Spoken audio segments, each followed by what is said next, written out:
Assalamualaikum warahmatullahi wabarakatuh. Kami dari kelompok 9 akan mempresentasikan tentang anggaran tetap dan variabel. Sebelum itu, saya perkenalkan teman saya. Yang pertama, Feby Heliana Putri, NIM 015, dan saya sendiri Oki Wahyuwinata, NIM 023, dan yang terakhir Eli Nursanti, NIM 033. Selanjutnya, pengertian harga pokok penuh dan harga pokok variabel akan disampaikan oleh Mbak Eli Susanti. Di sini kita akan menerangkan tentang anggaran tetap dan variabel.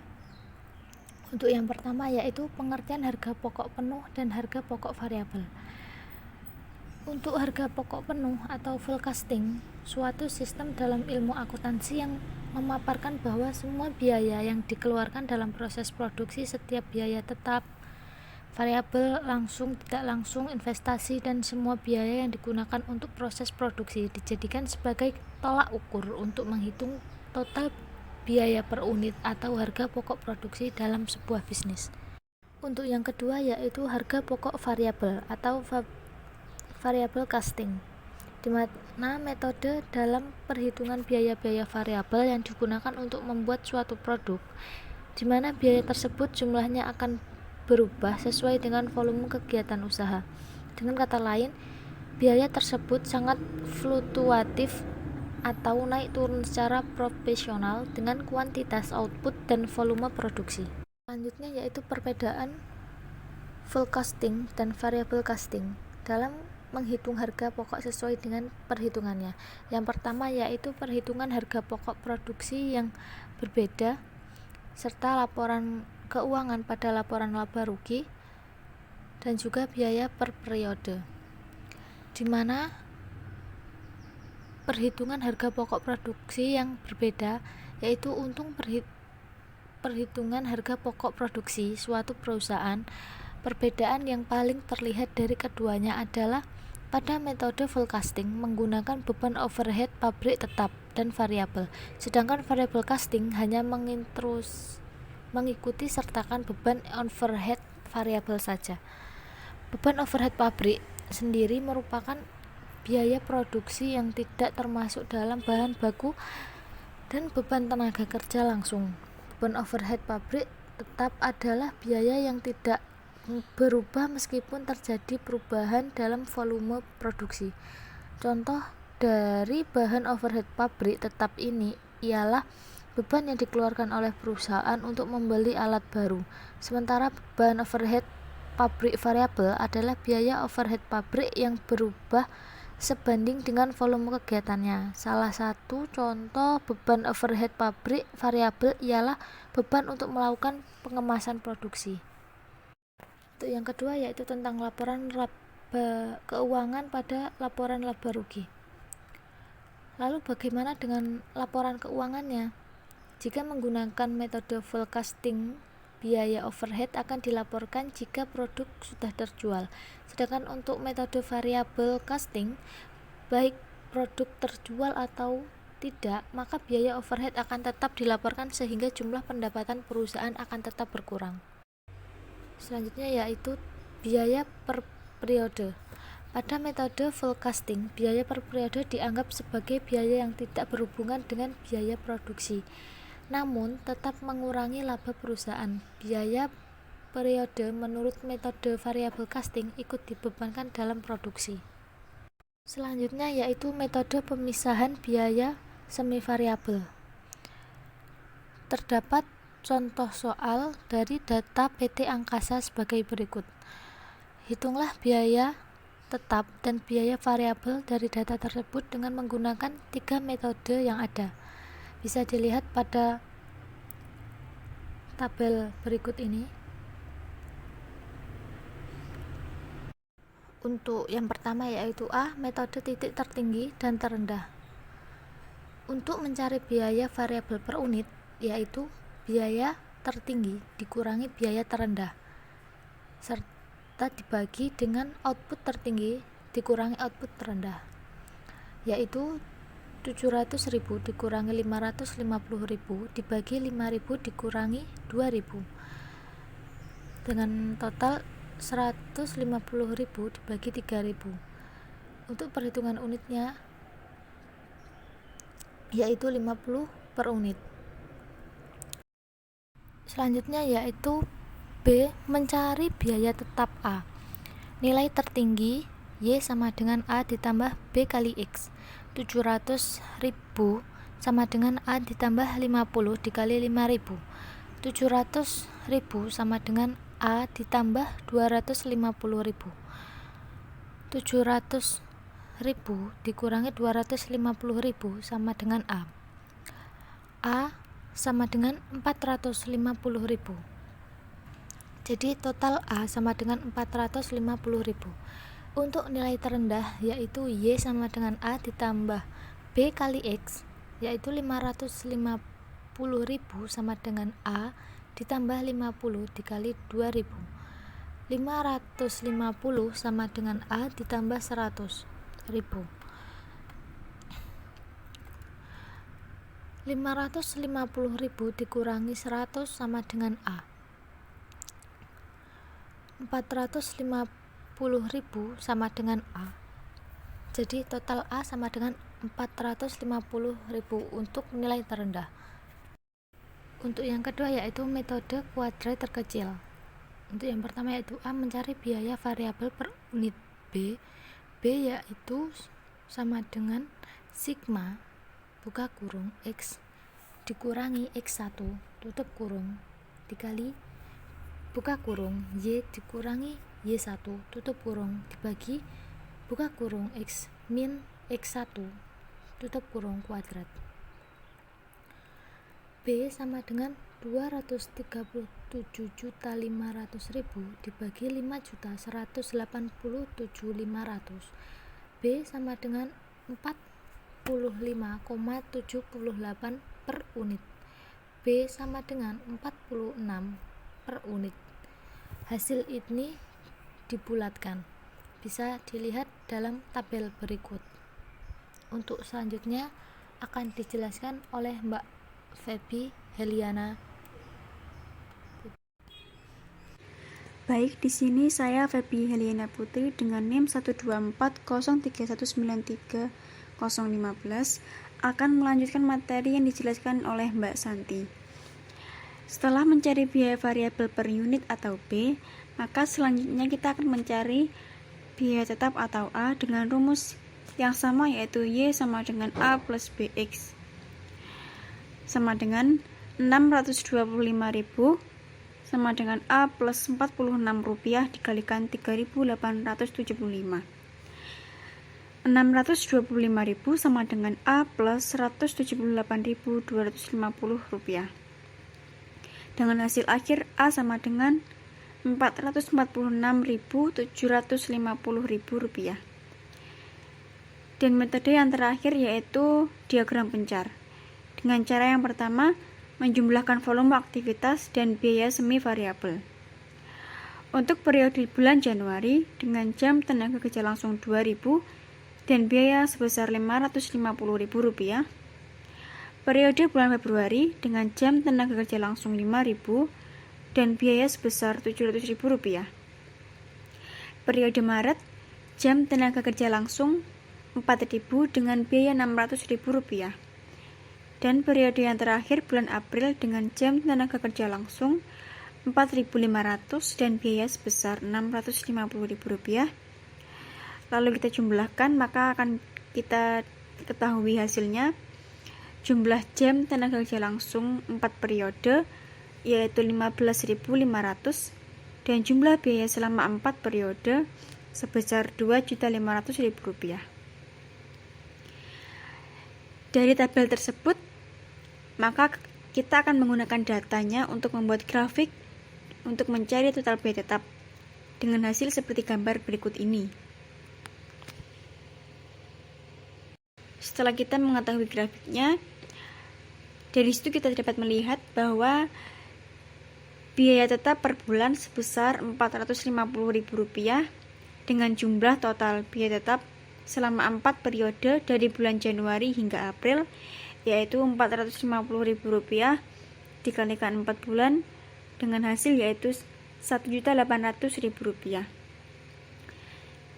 Dan cara yang terakhir yaitu mencari biaya variabel dengan rumus total biaya semi variabel dikurangi dengan total biaya tetap dibagi total volume aktivitas. Biaya variabel sama dengan Rp2.500.000 dikurangi Rp1.800.000 dibagi 15.500 dengan hasil akhir yaitu Rp45,16 per unit dan dibulatkan menjadi Rp45 per unit. Unit ekuivalen. Dalam metode ini terdapat dua rumus atau dua cara untuk menghitung. Yang pertama yaitu metode FIFO atau first in first out dengan rumus unit ekuivalen sama dengan produk selesai ditambah pekerjaan dalam pelaksanaan akhir dikali tingkat penyelesaian dikurangi pekerjaan dalam pelaksanaan awal dikali tingkat penyelesaian. Dan metode yang kedua yaitu metode average atau rata-rata dengan rumus unit ekuivalen sama dengan produk selesai ditambah pekerjaan dalam pelaksanaan akhir dikali tingkat penyelesaian. Untuk contohnya yaitu sebagai berikut. Diketahui produk selesai yaitu 5 juta unit, PDP akhir sebesar 1 juta unit, PDP awal 800.000 unit, dan tingkat penyelesaian sebesar 80%. Diminta, hitunglah unit ekuivalen dengan menggunakan kedua metode yang ada yaitu FIFO dan average. Untuk langkahnya yaitu sebagai berikut. Yang pertama metode FIFO. Karena di awal kita sudah mengetahui rumusnya, maka dari data dari soal kita tinggal memasukkan semua data yang ada, yaitu unit ekuivalen sama dengan produk selesai ditambah pekerjaan dalam pelaksanaan akhir dikali tingkat penyelesaian dikurangi pekerjaan dalam pelaksanaan awal dikali tingkat penyelesaian. Unit ekuivalen sama dengan 5 juta ditambah 1 juta kali 80% dikurangi 800.000 dikali 80%. Unit ekuivalen sama dengan 5 juta ditambah 800.000 rupiah dikurangi 640.000 rupiah dengan hasil akhir yaitu 5.160.000 rupiah. Yang kedua metode average sama dengan metode FIFO. Kita tinggal memasukkan data dari soal seperti pada rumus. Unit ekuivalen sama dengan produk selesai ditambah pekerjaan dalam pelaksanaan akhir dikali tingkat penyelesaian. Unit ekuivalen sama dengan 5 juta ditambah 1 juta kali 80%. Unit ekuivalen sama dengan 5 juta ditambah 800.000 dan hasil akhir yaitu sebesar 5.800.000 rupiah. Selanjutnya, saya Oki Wahyuwinata, NIM 023, tentang analisis selisih. Analisis selisih ialah yang digunakan untuk mengetahui selisih antara penganggaran yang telah dilakukan perusahaan di awal periode dan fakta atau realita yang sedang terjadi. Analisis selisih ini dibagi menjadi 3, yaitu analisis selisih biaya produksi, analisis selisih biaya tenaga kerja, dan analisis selisih biaya overhead pabrik atau disebut BOP. Yang pertama, analisis selisih biaya produksi. A. Metode analisis satu selisih. Rumusnya yaitu ST sama dengan HST dikali KST dikurangi HS dikali KS. Keterangan ST selisih total, HS harga sesungguhnya, HST harga standar, KS kuantitas sesungguhnya, KST kuantitas standar. B. Metode analisis dua selisih. Dalam metode ini, selisih antara biaya bahan baku sesungguhnya dengan biaya bahan baku standar dipecah ke dalam dua macam, yaitu selisih harga dan selisih kuantitas. Selisih harga rumusnya SH sama dengan HST dikurangi HS dikali KS. Keterangan SH selisih harga, HS harga sesungguhnya, HST harga bahan baku standar, KS kuantitas sesungguhnya. Untuk selisih kuantitas, rumusnya yaitu SK sama dengan KST dikurangi KS dikali HST. Keterangan SK selisih kuantitas, KS kuantitas sesungguhnya, KST kuantitas standar, HST harga standar. C. Metode analisis tiga selisih. Metode analisis tiga selisih merupakan perluasan dari model analisis dua selisih. Metode analisis tiga selisih dapat dirumuskan sebagai berikut. SHK sama dengan HST dikurangi HS dikali KST dikurangi KS. Keterangan SH selisih harga bahan baku, SK selisih kuantitas bahan baku, SHK selisih harga bahan baku dan selisih kuantitas, BBHS harga bahan baku sesungguhnya, HST harga bahan baku standar, KS kuantitas bahan baku sesungguhnya yang dipakai, KST kuantitas standar bahan baku. Yang kedua, selisih biaya tenaga kerja langsung. Yang pertama, model analisis satu selisih. Rumusnya SUL sama dengan TSS dikali CKSS dikurangi TST dikali CKST. Keterangan SUL selisih upah langsung, TSS tarif upah sesungguhnya, TST tarif upah standar, CKSS jam kerja sesungguhnya, CKST jam kerja standar. B. Model analisis dua selisih terdiri dari dua, yaitu selisih tarif upah langsung dan selisih efisiensi upah langsung. Yang pertama, selisih tarif upah langsung. Rumusnya STU sama dengan TSS dikurangi TST dikali CKSS. Keterangan STU selisih tarif upah langsung, TSS tarif upah langsung per jam sesungguhnya, TST tarif upah langsung per jam standar, CKSS jam kerja sesungguhnya. Yang kedua, selisih efisien upah langsung. SEU sama dengan CKSS dikurangi CKST dikali TST. Keterangan SEU selisih efisien upah langsung, CKSS jam kerja sesungguhnya, CKST jam kerja standar, TST tarif upah langsung standar per jam. C. Model analisis tiga selisih. Model analisis tiga selisih merupakan perluasan dari model analisis dua selisih. Rumusnya STE sama dengan TSS dikurangi TST dikali CKSS dikurangi CKST. Keterangan STE selisih tarif efisiensi upah langsung, TSS tarif upah langsung sesungguhnya, TST tarif upah langsung standar, CKSS jam kerja sesungguhnya, CKST jam kerja standar.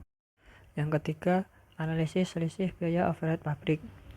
Analisis selisih biaya overhead pabrik atau BOP ini berbeda dengan analisis selisih biaya dan analisis selisih biaya tenaga kerja, karena BOP yang dihitung ada 4 selisih, yaitu pengeluaran, selisih kapasitas, efisiensi tetap, dan efisiensi variabel.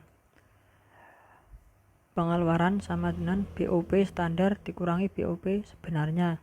Selisih kapasitas sama dengan BOP sebenarnya dikurangi BOP yang melekat pada pabrik. Efisiensi dibagi menjadi dua, yaitu efisiensi tetap dan efisiensi variabel. Selanjutnya, manfaat anggaran variabel. Penggunaan anggaran variabel dalam perusahaan akan mempunyai beberapa kegunaan tertentu bagi perusahaan yang bersangkutan. Beberapa manfaat tersebut antara lain sebagai berikut. Yang pertama, manajemen perusahaan akan memperoleh gambaran yang lebih jelas apabila terdapat perubahan tingkat kegiatan yang dilaksanakan di dalam perusahaan. Meskipun tingkat kegiatan yang akan dilakukan dalam perusahaan ini telah direncanakan dengan baik, namun kemungkinan terdapatnya perubahan pelaksanaan dari tingkat kegiatan ini tetap ada.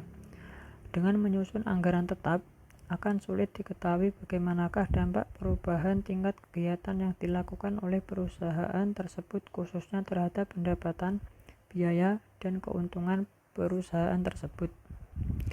Manfaat yang kedua, penyusunan anggaran perusahaan, khususnya yang menyangkut biaya tidak langsung akan lebih mudah dilakukan. Sebagaimana diketahui di dalam biaya tidak langsung ini pada umumnya akan tergantung biaya semi variabel. Dengan menunjuk kepada tingkat kapasitas tertentu, jumlah biaya tidak langsung ini belum tentu segera dapat diketahui besarnya. Atas bantuan anggaran variabel, berapapun kapasitas yang akan dipergunakan sejauh masih berada di dalam kisar relevan akan segera dapat ditentukan besarnya. Manfaat yang ketiga, pengawasan penggunaan dana akan menjadi lebih mudah apabila perusahaan mempunyai anggaran variabel. Hal ini disebabkan oleh karena adanya anggaran variabel ini. Manajemen perusahaan akan dapat mengetahui seberapa besar dana yang diperlukan untuk setiap tingkat kegiatan. Dengan demikian, maka pengeluaran dana akan dapat dikelola dengan baik karena jumlah dana yang diperlukan untuk setiap kegiatan ini dapat diketahui dengan benar. Sekian presentasi dari kelompok kami. Bila ada salah kata